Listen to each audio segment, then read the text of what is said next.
maybe fucking reality style, fucking Russia. All right, I think we started. I'm just going to check the stream. Well, okay, there's no, the timer is not going. Or it's not supposed to. Yeah, no, that won't. Right, well, you want to do Hey guys. Welcome to the inaugural live stream. Now, I brought a mate of mine in, Sergei. We met several years ago working on a book, and the book was about some high achievers from athletes, Olympians, business people. The book was called The Spark, and look, we met up with Sergei and spoke about his journey from Russia and starting the business and becoming quite an accomplished businessman. And then we stayed in touch, and I've seen you guys move into the crypto space 3-4 years ago now. That's right. And what better time to have a bit of a chat? What the WTF is going on? You're not allowed to swear or something. WTF? I don't want to. I don't want to get blocked. I don't want to get blocked. Right.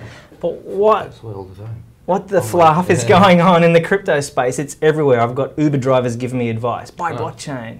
I've got the guys in the office are going bonkers. They're buying Litecoin and this and that, and they're making gains. There's guys on LinkedIn just buying 20, 30 grand. So what the hell's going on? Well, yeah, hi everyone. My name is Sergei, and I'm I dab a little bit in crypto space. Yeah, I'm actually understating achievement. Well, we'll get onto that a little bit later. We'll circle back. I'm fairly big in crypto space, and well, according to some.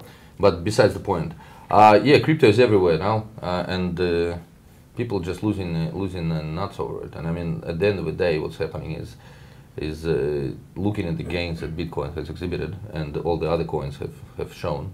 Yeah. And it's like it's hard not to join the movement because what's happening, like you got Bitcoin going tenfold in last year or even more now, and Ethereum is following that, and all the other ones are showing at least as much. Like, I mean, yeah, so it's hard not to get excited by it, So like I guess that's the media's picking up on that as well. It's making great headlines for everybody, and then wheeling out these experts. That's right. Well, yeah, not so like I'm not sure about Australian media. Australian media is catching up, but Australian media has got its own agenda, and Bitcoin is not part of it yet. But elsewhere in the world, like Russia, Eastern Europe, it's going absolutely mental. If you think it's mental here, there, you got absolutely everyone talking about it. Tell us, I've seen a lot, there's been a lot online, so there's lots of sort of Facebook, I'm big on the YouTube space, the US is all over, they're wheeling out all sorts of experts. So what's happening in Russia? Because you're still travelling back to Russia and doing quite a bit back in Russia. Tell us a little bit about that. In Russia, everyone, the economy is a little bit less stable in Russia, and that's why people are looking for outs from their financial situation, right? So just so you guys understand the financial situation in Russia is the average wage of what, $600 Australian, $500 US, if that, and that's a month. And everyone is kind of looking for a way out of this. And I mean, Bitcoin and cryptocurrency in general is a good way out for people who understand what the hell it's all about. As far as mining it, or as far as mining it, I mean, a value store. Well, as far as mining it primarily, that's what it started with. Because I go quite a lot to the city where it's all began in Russia. It's called Irkutsk, right, which is Siberia. And the reason the mining is big there is because there is an oversupply of electricity, and the temperatures are quite cool most of the year, right? So then you don't need the or the server cooling stuff. Yeah, you don't need to cool the ASICs or the graphics card or whatever the hell you use to mine, to whatever the hell you're mining. Yep. And that's where essentially it started there. And at the time, like every man and his dog, they like wants to buy an ASIC or has an ASIC. And what's an ASIC? It's one of these acceleration cards. Application specific integrated circuit. So basically, think of it as a computer that is specifically designed for one task. In this case, mine Bitcoin or Litecoin. Right. So what it does, well, essentially, what mining is basically solving an algorithm to be able to put the next block into the blockchain.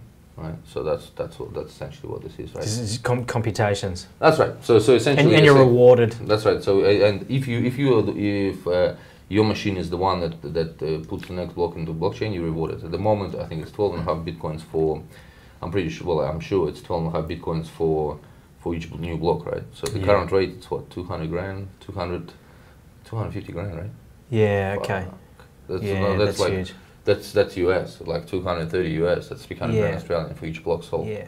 This is a bit. It could be an obscure question. What's the cost to mine a block? I read somewhere that to mine one 10 years ago or 5 years ago was $1, $2. Yeah. Now it's like 10. I think cost 10 grand, or electricity no, and. no, like I'm not sure, but I think it's because the difficulty increases, right? Yep. Yeah, you need bigger CPUs or what have you. That's right. You need more of them, right? And I don't know. Like there are some numbers out there, but last I heard was about $2 grand.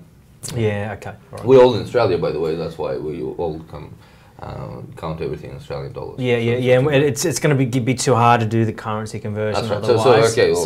It's roundabouts numbers for now. Yeah. So it's around about $2 grand Australian, right? So you use XE to convert it to something, but it's not even about that. It's about the penetration. So here, for example, right? Not every person on the street talks about it, right? In Russia, it is hard to find a single person, whether young or old, who doesn't talk about it. It's crazy. So people there recognize me on the street. Like I go to Subway and people take selfies with me. It's crazy. Well, how do they recognise you? Just from your Instagram? Oh well. Tell us a little bit, because there was talk of the undercover buy. So I saw it's called Secret Millionaire. So okay. They called me in a show in Russia, and they kind of conned me in it, right? Because I didn't really want to go in there, right? So I go, okay, well, I was kind of like today. No, I was thinking.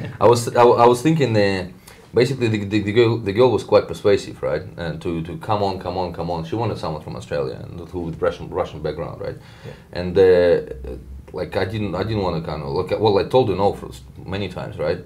But she was quite persuasive, and I go, listen, because like I checked out in England, for example, the second season was. So it's beamed across Russia, England. Yeah, I think it's like National Geographic started the thing. But besides the point, so and I told her, listen, I'll go into second season, and then she gives me a call and she says, well, we're doing the second season, and I go, so.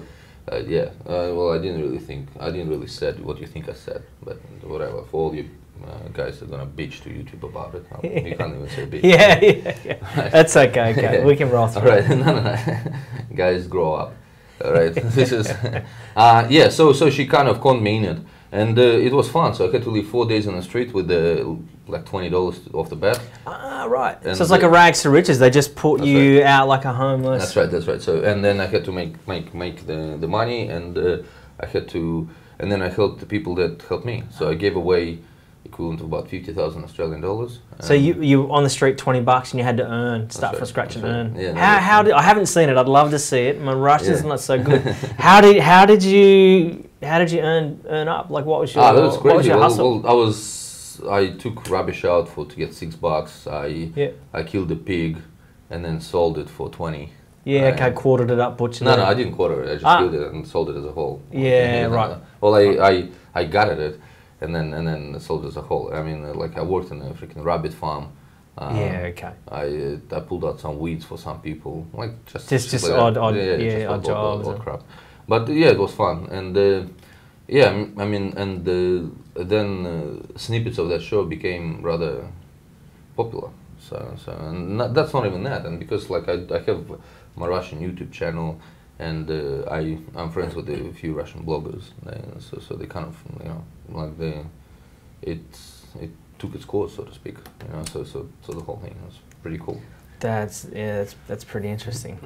Now we're jumping around the place a little bit, but how did you get started? What got you started in the crypto space? Because I said you started the Edway group. Yes, so that was and still is the labor hire company, right? And in crypto space, basically, we started getting demand for computer geeks in blockchain. And I go, what the hell is a blockchain? And I mean, I was aware of what the hell blockchain was, right? But I didn't expect to see the margins that they were getting, right? So if say Java guy, just a Java guy would be... Or like daily rates. Yeah, that's right. So if he would be on, say, I don't know, talking, say, I don't know, $1,000 an hour, $1,000 a day or something, that's a good Java guy, right? Yeah. $1,000 a day, I would charge, say, 15, I don't know, I'll call it 1,500. I'll call 1,200 for it, right? So 20%, right? Yep. Now blockchain guy would be 1,500 a day, and I'll charge $3,000. Yeah, right? okay. So and then margins like that start. So that tweaked on your radar. You're like, hang on.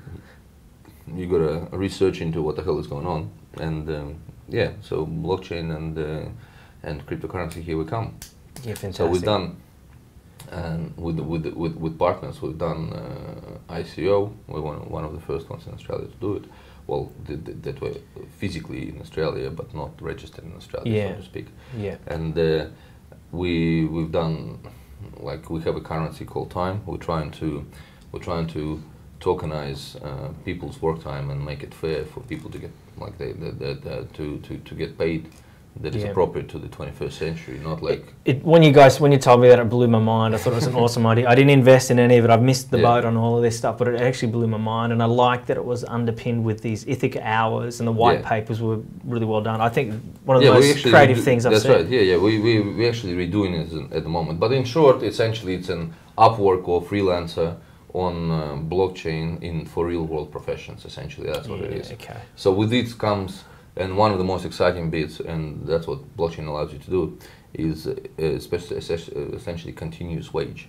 So what that means, forget the payday, right? So as you start work from 7 a.m. or something, your account constantly goes up every minute. Yeah, right. So it's settled at a minute basis, nearly like a stock ticker. Whatever, that's right. Well, it just goes up, that's it. Yeah. So then you get, when you stop it, obviously you deplete it, or when you keep going. Yeah. That's pretty cool. So from the psychological point of view, it's pretty awesome. You go, whoa, what the hell's happening? Yeah, you're not worrying about getting paid or... That's right. So people can't fuck... People defaulting. That's right. So people cannot what do you call it, cheat you. Yeah. Right. Now I'm going to circle back to the point you made about, like, Russia. There wasn't a lot to do in. I'm going to get the word wrong. Irkutsk. Irkutsk. There wasn't much to do, so the guy started mining and stuff. I recently got back from. I was in Europe with a mate's wedding. We ended up in Greece. Yeah.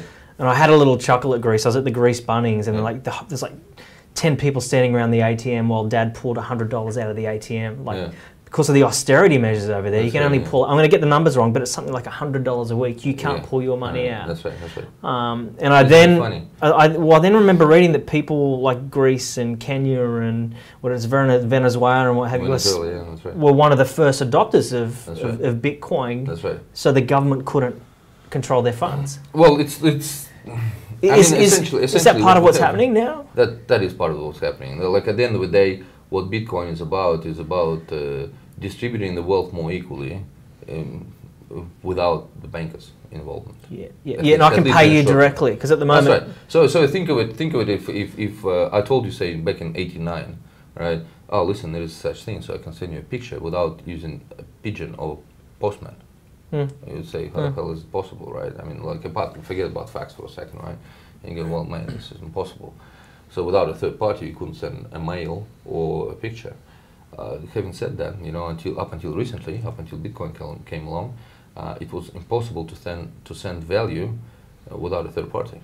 Yeah. So you always needed an intermediary, like in the form of a bank or post office or somebody, to actually guarantee that you have the money to give. And I receive the money. With Bitcoin and all the cryptocurrencies, it became possible, to actually transfer value without an intermediary. And I mean, Bitcoin is doing to the world of finance, or cryptocurrencies is doing to the world of finance what email done to communication. As simple as that. So it may, I mean, from transactional point of view, Bitcoin is actually not that great, right? Because I mean, it gets blocked all the time, right? Yeah, it's slowing down the number of the minus fees are going through the roof, right? So sometimes now, to buy cup of coffee with Bitcoin is going to cost you 3 cups of coffee, right? So okay. But with mining fees and transact fees. Right. Well, with mining fees, right? With mining fees, because to go in the next block, it's still going to cost it's still going to be at best, say 20 minutes for you to settle it, right? Because blocks, each block is it's got to chug through it. That's right. But having said that, there are plenty of currencies that settle immediately, right? So you got Waves, you got NEM, you got Dash. You got all of these currencies that are very quick and can handle Visa type transactions or Ripple really quickly. That's right. Is it because they got more elegant code, or they got more servers, or they're not? They're different. They build differently, right? Because so Bitcoin is obviously proof of work, right? So in other words, the miner has to solve an algorithm, like I said, to prove that the work has been done. And the reason that is the case, to prevent denial of service attacks. right? Yeah, Or DOS right. attacks, as they know, right? Because not everyone blocks the network at the same time. Same with Ethereum, right? So you have to kind of prove, like, solve a block to be able to do it, right? Having said that, something like NEM or Waves, which is essentially proof of stake, right? Which is proof of ownership. So in other words, the guys that have a lot of that currency, they vote whether the transaction happened or not, and well, the computers rather on their behalf. Yeah. And that's a much quicker process and much cleaner. Yeah, right. Okay. So different architecture on the That's validation. right. So it's like same principle, right? So you got blocks and information is written into blocks, but essentially instead of miners everywhere, you got the nodes, what is called nodes, and they're the ones verifying transactions. Yeah, yeah. I've just picked up, like I said, in Australia, there's a little bit of hype, so it's a bit of a speculation bubble, like there's several words of speculation bubble, but it's just interesting to hear that out of Russia, they're doing it because it's how they earn. Mate, we got nothing. I mean, the thing is, like, when you got a cap of the whole thing growing from 17, I think, like, from memory, it was about 20 billion to 625 this morning. Yeah, within a year, people begin to lose their head. Yeah. Right? Having said that, people need to remember that this shit has happened before, right? So you got tulip mania in the Netherlands, right? Or the obvious example where, like, you know, a bulb of tulip was costing like the same as a house at the height of that, right? And then you had obviously .com. What is different about this one now? Is first of all the scale, right? Because of globalization and everything, right? And second of all, not everyone could participate in .com because there was only venture guys kind of welcome, right? Yeah. And so kind of guys with cash. But with this one, you know, your mom and dad in Indonesia can, like, literally buy cryptocurrency and hold it if they want to, or trade in it.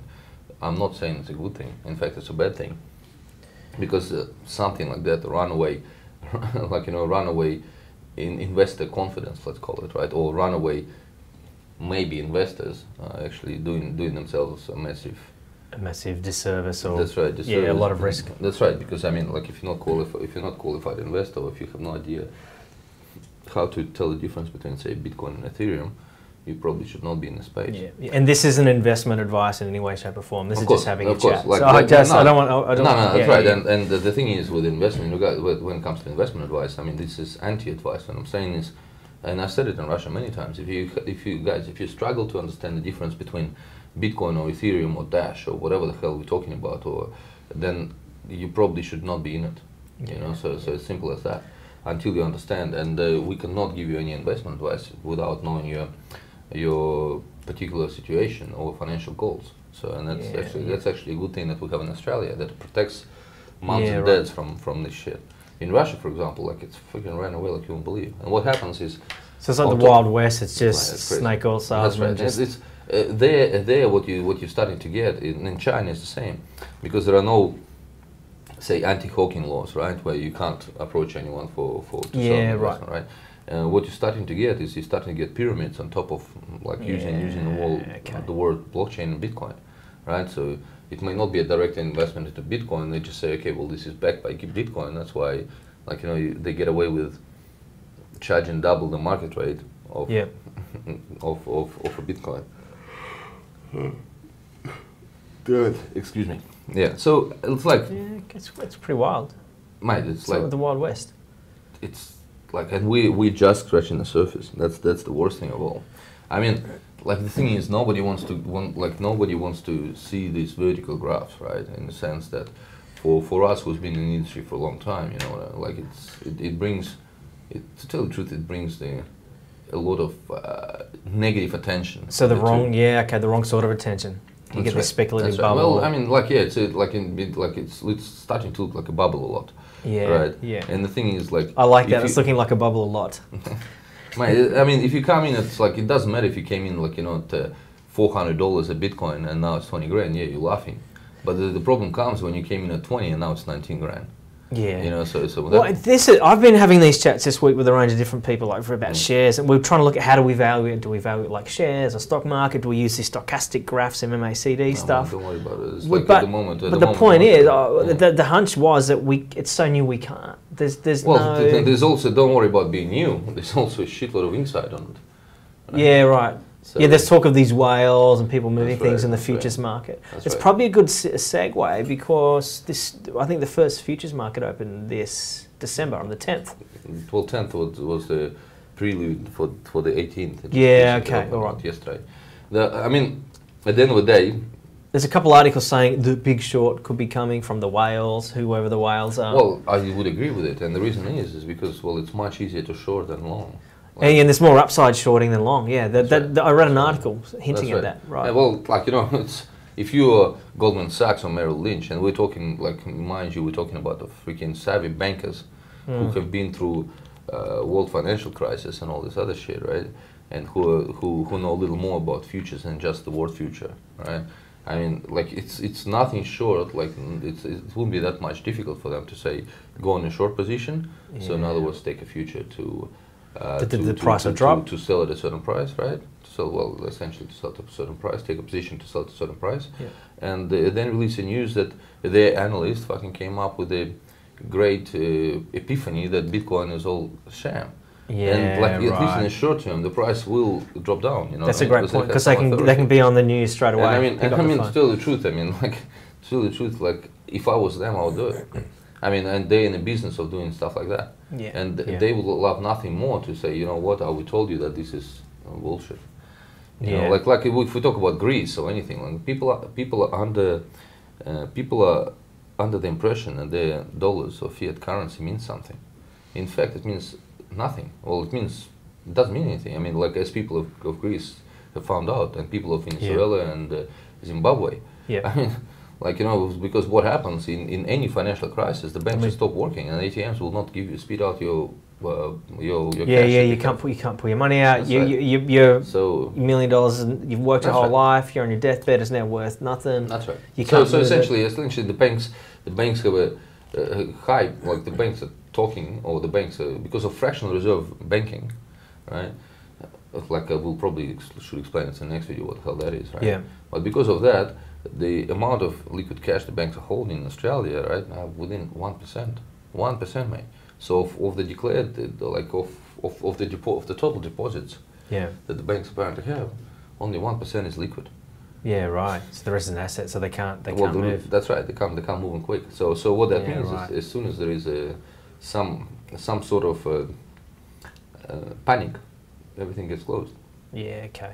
And I mean, you Or they'll have to pull down some debt from the government somehow. There'll have to be some sort of bailout type because they won't have but cash. in the short term, it will always close. In the short Yeah, term, right. First thing it'll do, it'll that's shut right, down. That's right. I mean, I've seen it in, like, going from Soviet Union to Russia, and from Russia, and, like, with the crises of different, with my, say, relatives and friends in Russia.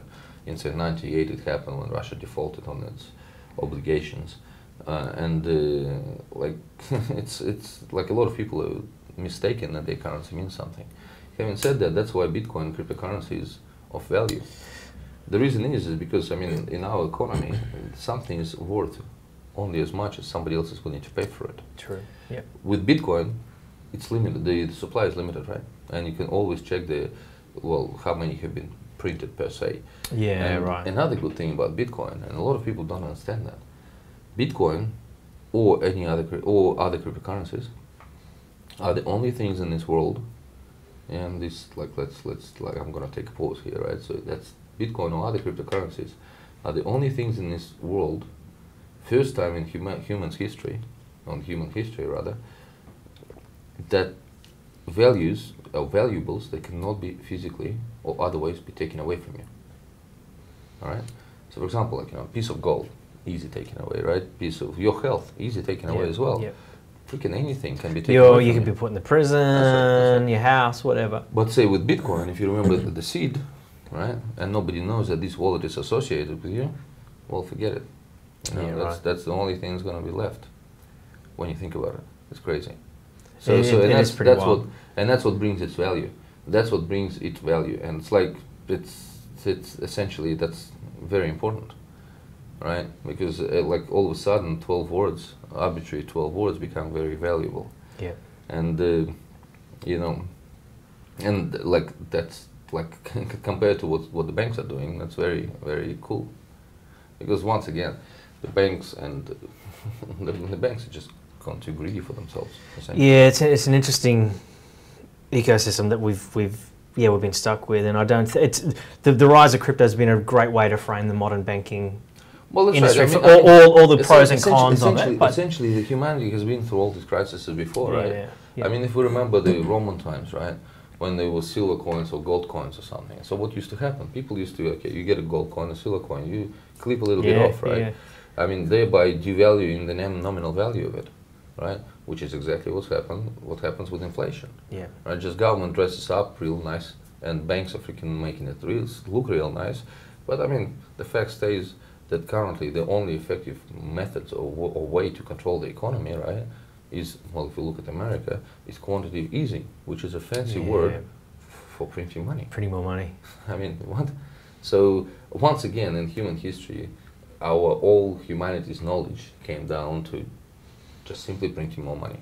And the reason it doesn't lead to inflation, because in America, for example, is because most of the money, of the American money, is spread everywhere in the world. So in other words, the American inflation that they get from printing money is actually spread on all the other uses of US currency.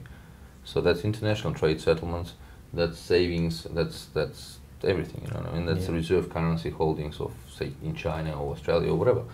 You know, that's crazy. When you start thinking and understanding what the hell money is, you really begin to, I don't know, get pissed off with the bankers and the governments of what the hell they're doing to us. Yeah, there's an interesting link there to control subtly. I don't want to get into conspiracy theories, but I think the crypto bubble just shines a light on that. I think they can do better on fees and speed. Yes, the crypto can do it, but like at the end of the day, what happens is it's really sad in terms of humans, right? As humans, to understand that once again we're stepping in the same. The same cycle. That's right. So even though it happens a lot quicker now, right? But at the end of the day, with the current financial system, we're looking at the same freaking down the same barrel that we always looked. And the thing is, and this is why I love it, right? Usually, when they say a global power is coming to an end, right? Or like giving way to another global power. So in our case, I mean, it's obvious that it's, you know, economic power shifting. Right. Usually that ends up with a massive war. Having said that, and a lot of the times it's due to money. You know, having said that, let's hope, and me and my friends are all for it and doing everything possible that it doesn't happen. That let's hope that this time, this economic shift will prevent that from happening. Because I mean, I don't know about everyone else who's watching or who will watch this, right? But I sure as hell don't want to die for other people's money. And a lot of the times, right, if we're talking about World War or any other war, right, you always die for somebody else's money, for somebody else's interest. Yeah, someone's cause. And still the truth, it's bullshit. I mean, as humans, we probably should be a little smarter than that. Yeah. Well, hopefully we're getting there. Yeah. Where's it going? Is it going to go full crypto, you think, or it's going to be a mix of currency with some crypto? Yeah, well, like of course, a mix. It's going to be like what crypto does, right? What blockchain and crypto does essentially in the end is speeds up money flows, right, and makes it transparent of sorts, right? So what that means basically in Australia, for example, if you transfer within the bank, in one bank, I transfer cash to you first time, right? You are waiting for up to 3 days. And you think, what the hell? Like it takes a courier, right? If it's a courier there, right, to literally go from here to freaking Perth and back in 3 days, right? But the bank cannot move the currency. I mean, you would say, what the hell is going on here, right? Yeah, what is happening to it? Huh? What is happening to it? It just sits in a just slow the banks, server. the banks are being assholes. So they sit on it for 3 days and sit on and it for take 3 a days. clip. Why the hell not?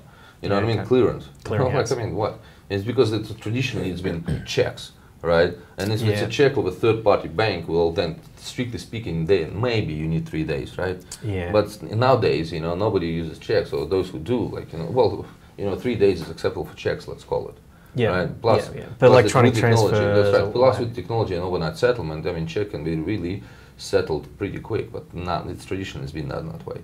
And I mean, like, if you artificially stop the flow of funds, I mean, it's very profitable for you, right? Because I mean, that's the 3 days that nobody is coming after it. Yeah, I mean, right. Having said that, then you got things like WeChat, right? Where like you got an immediate settlement, and then you ask yourself, we pay. That's right, yeah. And then you ask yourself, how the hell is that possible? What the hell are the banks doing? You know, and what crypto does is speeds up the flow of funds, or value rather, speeds up the flow of value. And like sure as we're sitting here, right? I can guarantee to you that the banks are still going to be there, and they're already. A lot of the banks have their own blockchains. Waiting. And the thing is, the banks will still stay there. They're just going to have their own private blockchains to speed up the settlement. Having said that, it's not going to lead to 3 days shortening. So in other words, they're going to settle between each other quicker, but they're still not going to pass it on to the consumer. Yeah. And the funny thing is, so at the very end, stream's just gone offline for some reason. Here we go. What the hell? Just technical. When did you go offline? Oh no, it's back up. Hey. Yeah, no. I think we just had, it must have been a connection glitch. Yeah. We're being hacked. I doubt it. So I mean, and it's the system. You see, it's the system, and the bankers and the governments like all acting together to screw the common folk. It might sound conspiracy theory wise, but that's what's happening. And you know, like I said, I hope at the very least, blockchain makes the transactions faster. And I think it puts some positive pressure on banking and the finance to tidy up their game a bit or innovate. Having said that, if banks integrate blockchain, they'll have to fire like 40% of their staff. Now that's a very bad political move, because those staff will not have anything to do. Imagine being a lift operator at the time when lifts developed buttons. You'd be quite upset that your job is about to go. Yeah. And I mean, if you like some banker working in a back office and settlements, I mean, you'd be the one saying, "Ah, shit, what am I gonna do?" Be in the unions or kick in. Like, you know, and going on to one of our other projects, right, Singularity Net. Yeah, so what's some interesting stuff you've been doing? What's some new cool projects? So the robot, you might have seen a robot called Sophia that recently got the citizenship of Saudi Arabia. I'm just going to bring up Sophia. How do we spell Sophia? S-O-P-H-I-A, so right, Sophia robot. Yeah. Oh, she got a lot of headlines. There was a lot of sort of outrage. No, Robert. No, robot.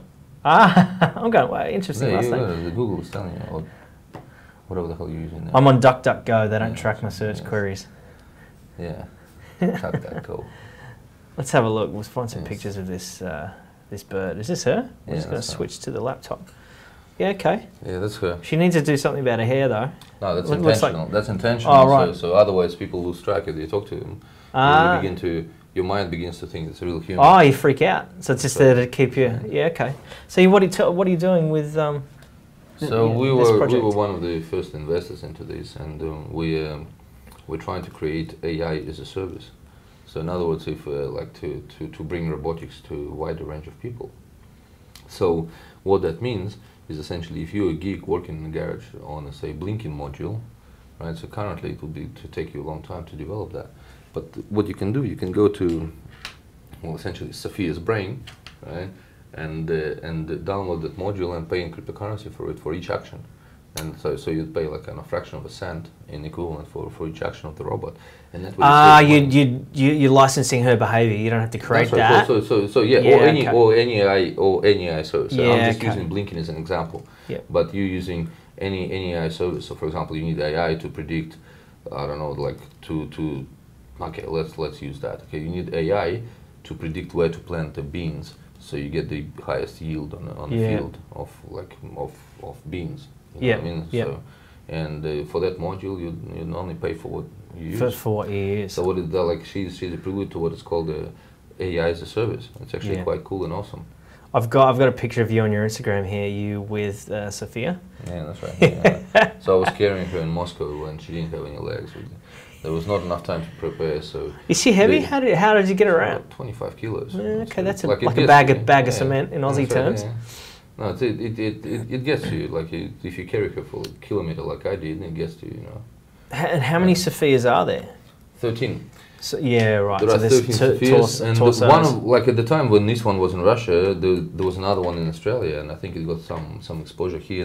I think it's been on Today's show in Melbourne. Yeah, there was some headlines, and I was trying to work out how many there were. And that's right. So how do you get your hands on a Sophia? Do you call, like, they give you one, or there's a team that manages at a time? Well, Sophia is very expensive, right? I think, like, to tell the truth, I think you won't be able to, and I don't think you want to at the moment. Yeah, I was gonna say it's really, really early tech. So this is just to exhibit, like she's a face of AI. Yeah. So with Sophia, even though she's quite amazing, by looking at her, like it's a face of AI to show that it can interact with people essentially. And it's been awesome at getting that PR.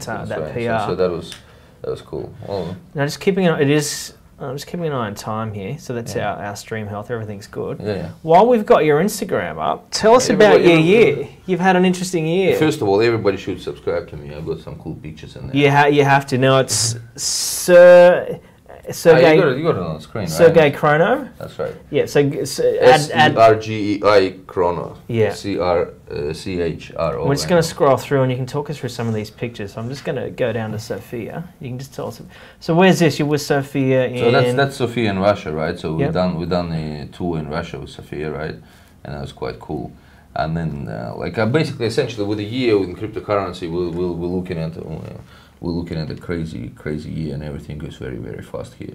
So I've been to Russia, I've been to Qatar, I've been to China, Mexico, everything, you name it. And we can get to there was a lot of buzz about. I think I saw this on Facebook. We're trying to work out. This is where Lenin. Lenin's room? Was it Lenin's room? That's right. Yeah. We wanted photos from the inside. How was it? I feel it's good. I think the only piece left of the interior is like a dining table or something. So they kept the key piece of his furniture. Like everything else is gone, but so it's fun. But that's besides the point, so I do work a lot with governments of different countries, and we, like myself and my colleagues and all the crypto guys, we're kind of trying to make sure that economies switch to the digital economy as quick as possible, essentially. Right. And that's what we're trying to promote, and that's what we're trying to achieve. So, and I mean, obviously, the climbing exchange rate of Bitcoin and Ethereum and everything else is giving us a lot of ammunition to work with. Oh, I'm sure the last 12 months. Where did it start the year?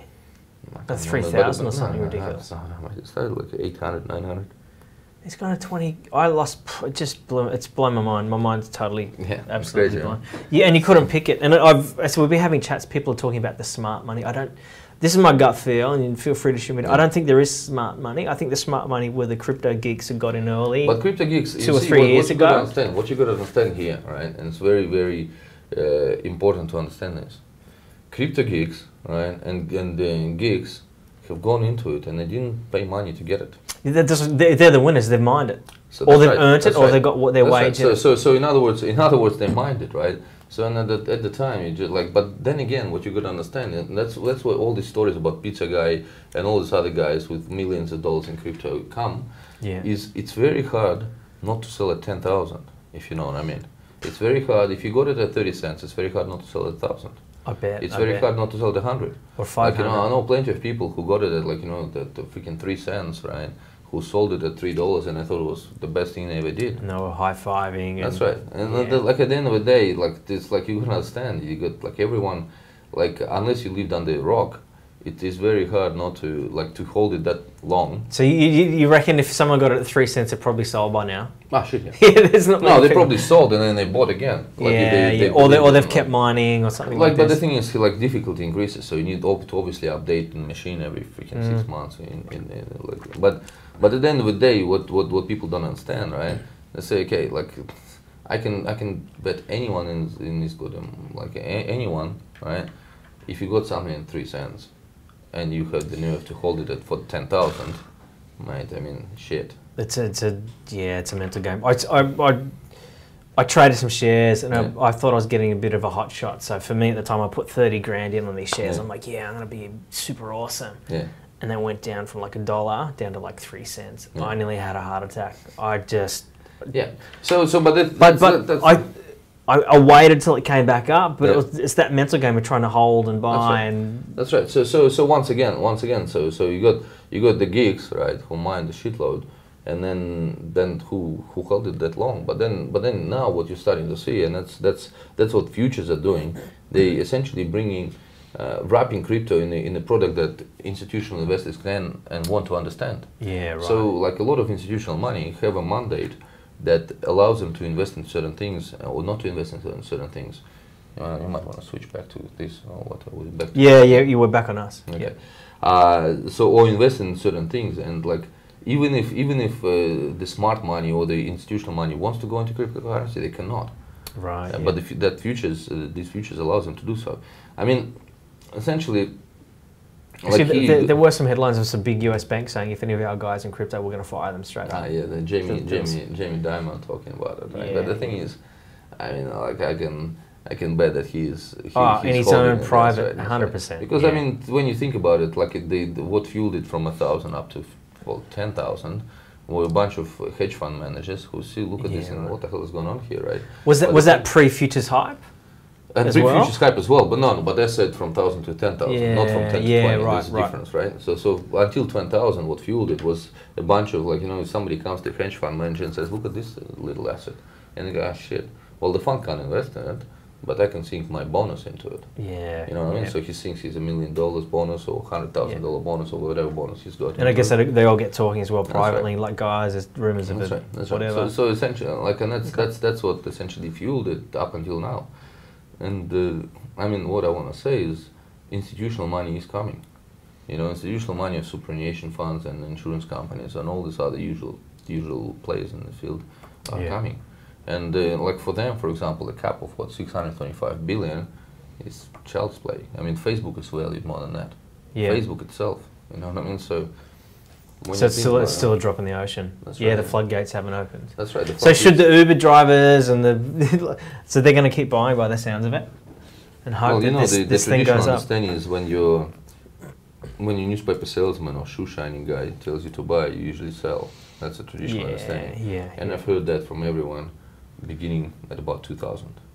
Well, that's the other thing. It ends up at 2 million. But having said that, the penetration, I mean, here we're talking about the penetration of, like, I mean, it's within 1% of the population. Yeah. Within 1%. Yeah. So, but what this does and what this brings is it brings unbanked people to the picture. And nobody ever thinks of them.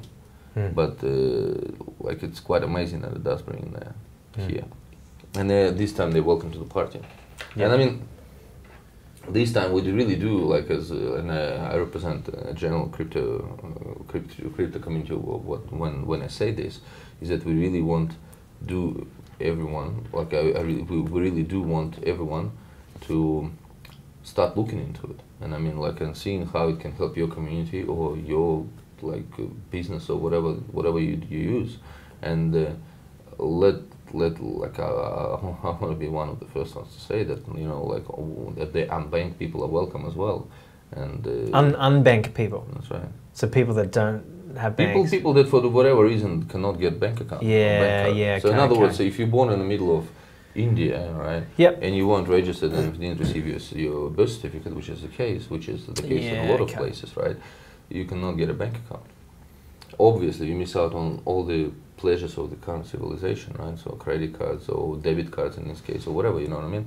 So you can't, like, a lot of people don't forget how hard it is to be unbanked in our society. And I mean, like, with cryptocurrency, it brings is a chance for these guys.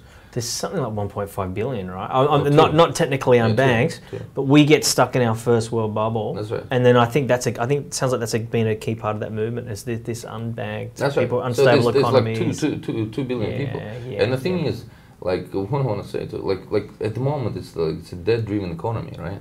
The epic thing, like, and when we roll it out, it's gonna be a revolutionary thing, and.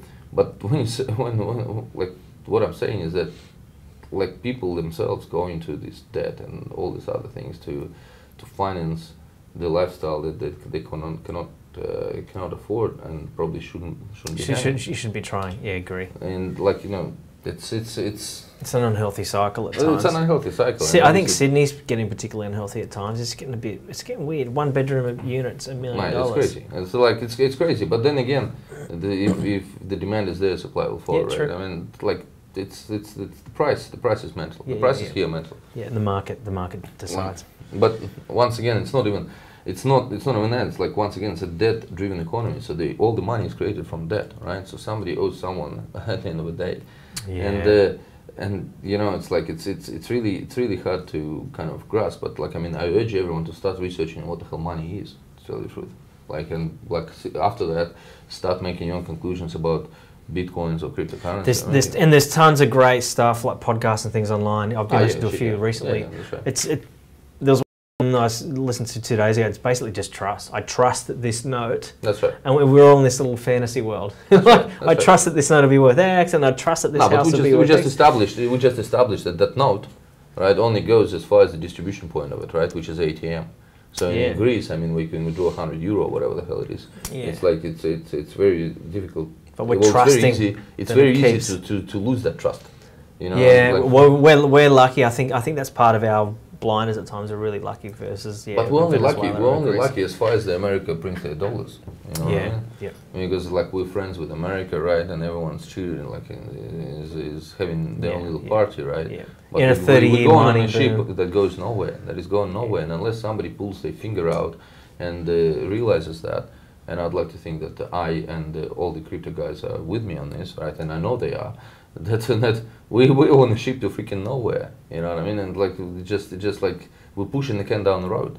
The whole model is broken. The whole model of the bankers controlling the freaking the money flows that they shouldn't be controlling is freaking crazy. Like when you think about it, I mean, originally bank was established for what? For security, right? So when you got your gold or whatever, right, and you want to keep it somewhere secure, you bring it to the bank, right? But then, like, and they get a small fee for keeping it safe, and the gates, guards, whatever. But then, like it morphed into this goddamn monster, right? It morphed into a monster that only self-serves, right? And it brings politicians to power. Then politicians kick it back something, and that's a vicious circle that nobody's gonna break, or nobody can break. And I hope the cryptocurrency community and cryptocurrency ideas in general will at least show the bankers that they're not it anymore. And start that's to awesome. Bring some balance back. That's right. And when I say bankers, I don't mean tellers at the bank. I mean bankers as a general philosophy, right? If you're a banker, you know that you're a fucking banker. Yeah, you know that you are. Yeah. Now, Sergei, I'm thinking we wrap it up. Yeah. It's been a good chat. We want to save a little bit for next time. That's right. So where do people find you? We've got your Instagram, so it's Sergei Chrono, Sergei Chrono on just Instagram. leave it in the comments on the YouTube. Yeah, we'll put it in. You've got a YouTube as well. Is your Facebook private or? It has too many friends, but yeah, okay. It's not that private, but we haven't got it locked down. I think people can follow you. Yep. I mean, you can follow me and everything. But and what is happening? What are you doing on your YouTube channel? You're documenting some of the journey. I do it in Russian. I'm trying to make sure that people don't follow the hype and don't invest into pyramids or scams that are happening there. I mean, so some white hat crypto. Trying to be. I like that. You explained that to me a while back. There's like SEO black and white hat. I love that. There's a white hat. The thing is, at the end of the day, like see people in Eastern Europe or people in Asian countries or anything, they're not exposed to the laws that we developed here by generations, right? I mean, here we, for example, like know that say a plumber or someone should not be the one making financial decisions, right? Or like if you put a financial advisor against a plumber, chances are that the plumber is going to end up with zero. Yeah. Financial advisor is probably going to lose all the savings of that. But I mean, here what is happening is that in Russia, for example, or in Eastern Europe and Asia, people are forced to make a decision that's usually made by a venture capital firm to invest into something. You know what I mean? But venture capital firms have some oomph behind them and experience to make the right decisions. So, and they understand that 1 in 10 projects that they invest in will flop. But in crypto, it's still a new market. Awesome. Thanks for coming down. I know you've had a hell of a schedule, man. We've been trying to catch up for a few months. I can't wait to watch the stream back, have a listen, and have a great Chrissy, man. You too, man. Awesome. I'm going to press the stop button. See you, everyone. See you guys.